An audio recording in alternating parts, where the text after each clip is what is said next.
Hello everyone, welcome to this video. In the previous video, I have explained the block diagram of the DC power supply, rectifiers, smoothing and reservoir circuit with respect to rectifiers, and full wave rectifier and bridge rectifier we have seen. In this video, let us see voltage regulator, output resistance and voltage multipliers. Starting with the voltage regulator. What is voltage regulator? Voltage regulator is a device, it regulates the voltage level.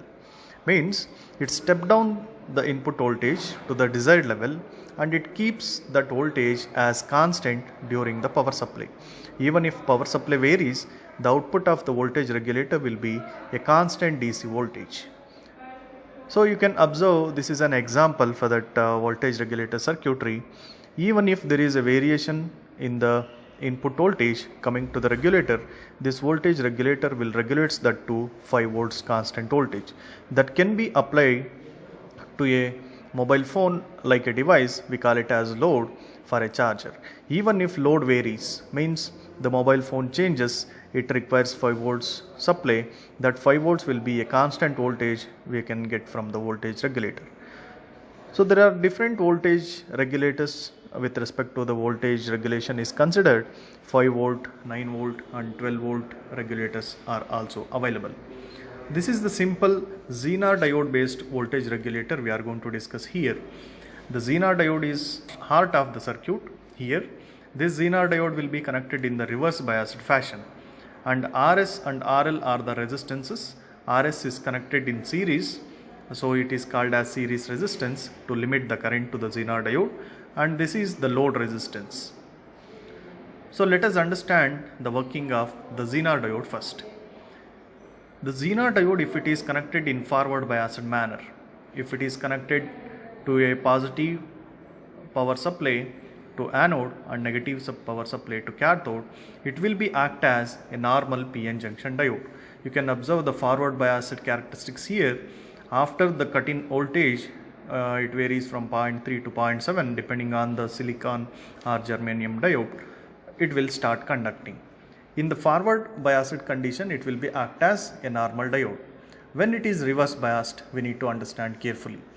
When the Zener diode is connected in reverse biased fashion, you can observe there is a small amount of current, negligible amount of current flow until the point Vz. Once it reaches the Zener voltage, we call it as the Zener voltage Vz, even if current increases to the level of Iz and Iz minimum, the voltage will be constant. Means it will allow the current within the diode up to Iz maximum and at the same voltage Vz. So this functionality can be utilized as a voltage regulator circuit. So Zener diode is connected in a reverse biased fashion is utilized here as a voltage regulator circuit. In this circuit, we have RS that is connected to the input of the Zener diode, we can say. So here we are going to get Vz. From these two terminals, if we measure, we are going to get a voltage Vz for a input Vin. So this is a voltage divider kind of circuit here, right? So here we will be having RL across this. So across these two ends, we are going to get a voltage called Vz. It can be written as Vin into RL divided by RL plus RS.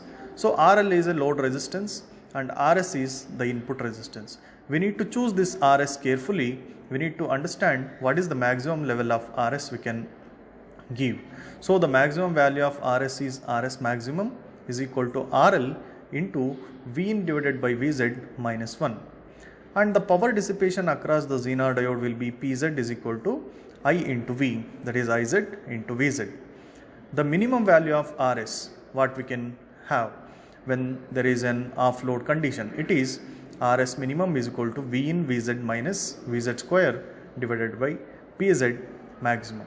Here Pz is the maximum power dissipation across the diode we can have. So across this RL, if we measure, Vz is the voltage we are going to get as a constant value because of the Zener diode. And then output resistance. Output resistance R out can be written as change in output voltage with respect to change in output current. Voltage divided by current is the resistance, as we know. The output side resistance can be measured as a change in voltage output with respect to change in output current. So the regulation of a power supply is given by the relationship. What is the amount of regulation occurred? So regulation is equal to change in output voltage divided by change in input voltage into 100. Ideally, any Zener diode voltage regulators will be having a regulation of 5% to 10%. As low as the regulation percentage, the regulator will be good. Then we will be having voltage multipliers. These voltage multipliers are very much important to double the voltage or to triple the voltage. So here we are going to discuss voltage doubler circuit, and next we will be discussing voltage tripler circuit also. Here in the voltage doubler circuit, we will be having a transformer where an AC signal is given here as an input. The secondary coil will produce the same kind of output here. We can use a step down transformer if it is required. So here you can observe there are two diodes and two capacitors connected, and there is a resistance RL. Here in this arrangement, C1 and C2 are going to get charged. Across C1 and C2, if we measure the voltage will be doubled compared to the input. Now let us understand the working or the operation of voltage doubler. When the positive half cycle of the input is given, that is available over here at the secondary coil of the transformer, and D1 becomes forward biased, and we can say that is a closed circuit, that makes the closed path. And what about D2? D2 becomes reverse biased, and D2 will be a open circuit. In this condition, the current flow will be in this direction. The current flow through C1, it makes the C1 to charge, and this is the way the current is going to flow. And this C1 is going to be charged to the peak value of Vin. If the peak value of Vin is taken as Vm, the capacitor will be charged to that level. So now C1 will be having a voltage of Vp, that is the peak voltage in this positive half cycle. What happens in the negative half cycle of the input is given?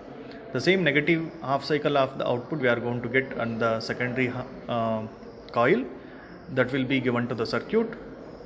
In that situation, D1 becomes reverse biased, and we can treat it as an open circuit. At the time, D2 becomes forward biased, and that will make the circuit closed.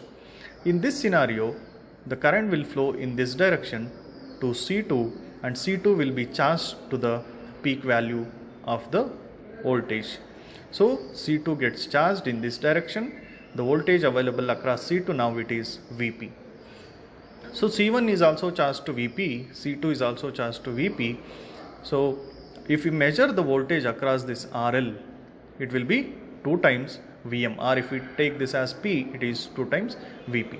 That voltage is the available voltage here. This is the peak voltage. We can treat it as Vm. So 2 Vm is the output across RL, means the voltage is doubled. Now we can understand the voltage tripler circuit. This voltage tripler circuit will make the output voltage triple than the input voltage. Here also we will be having a diode and capacitor arrangement. We will be having 3 diodes and 3 capacitors. Now we need to understand the working of this. So again, in the positive half cycle of the circuit, we are going to get the positive half cycle at the secondary of the coil. This will be connected to the circuit where D1 becomes forward biased. And what about D2? D2 is reverse biased, and D3 is forward biased. So if we rewrite the circuits, D1 is closed path, D2 makes the open circuit, and D3 again closed path. So if we apply KVL to this loop, the current will flow in this direction. What happens in this loop? The voltage we are going to get at C1 is Vm. So we can say Vc1 is the voltage across the capacitor 1, that will be equal to the peak voltage what we are going to get at the secondary. So C1 is charged to Vm in the first half cycle. So if you look at the negative half cycle of the input, when we are going to give the negative half cycle, what happens? D1 becomes reverse biased, D2 becomes forward biased, and D3 becomes reverse biased again. So this becomes the positive terminal. So D1 becomes reverse biased, D2 forward biased, and D3 is reverse biased. So this makes the circuit, and these two are open circuited. Now we can say this is the loop we are going to consider, and current flow will be in this direction. If we apply the Kirchhoff law here again, it is Vm. You can observe here, this is the voltage Vm we are going to get from the supply, and this voltage across the capacitor, it will be charged to Vc2. Let us take it as Vc2, and then plus Vm of this capacitance is equal to 0. So if we take this Vc2 to left side, the total voltage across the capacitor 2 will be 2 times the peak voltage Vm over here. So C2 will be charged to twice of Vm in this negative half cycle. When the next positive half cycle comes, when the next positive half cycle input comes, what happens? Again D1 and D3 becomes forward biased, and D2 becomes reverse biased. Because of the forward bias D1 and D3, it makes the current to flow in this direction. And if we take the Kirchhoff law in this loop, the complete loop, here it is Vm minus Vm plus Vc3 of this particular capacitor plus 2Vm here is equal to 0.